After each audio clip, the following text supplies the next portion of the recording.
Maharashtra Karnataka news में एक बार फिर आपका खैर मकदम है और अब आइए नजर डालते हैं कर्नाटक की सुर्खियों पर।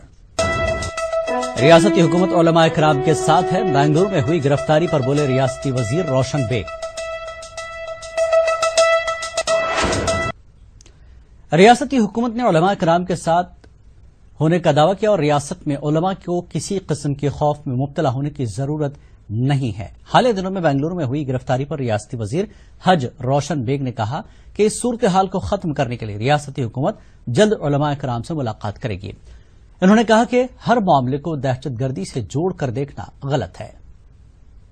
इस बारे में मेरी बात वजीर दाखिला से जनाब परमेश्वर साहब से, डॉक्टर परमेश्वर से और वजीर आला जनाब सिद्धरामैया साहब से इस सिलसिले में बात हुई है। अनकरीब हम सब उनसे उलमा इकराम के साथ मिलने वाले हैं, ये दूर करने के लिए कि किसी इस बात का डर और भय नहीं है।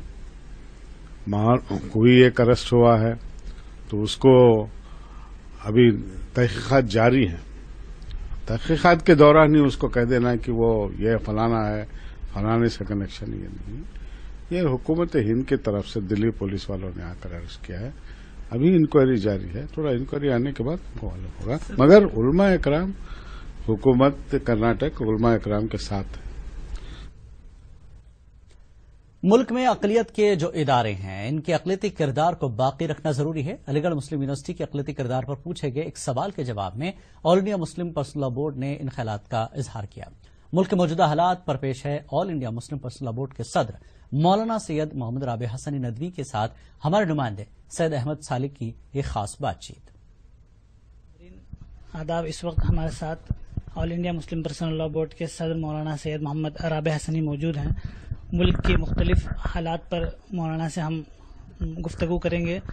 चले मौलाना से इस सिलसिले में पहले भी अली मियाँ साहब थे और दूसरे कायदीन थे, उन्होंने इस सिलसिले में बहुत कोशिशें की थी और अपनी राय का इजहार किया था और मुसलमानों का जो इस सिलसिले में जो मुतालबा है वो उसको गवर्नमेंट के सामने पेश किया गया था और बराबर सारे मुसलमान इस बात के ख्वाहिशमंद थे कि हुकूमत इस बात को तस्लीम करे, इसलिए कि उसको मुसलमानों ने सिर्फ यही नहीं कि कायम किया बल्कि उसके लिए बड़ी कुर्बानियाँ दी मुसलमानों ने और वो मुसलमानों के लिए एक निशानी की हैसियत रखती है।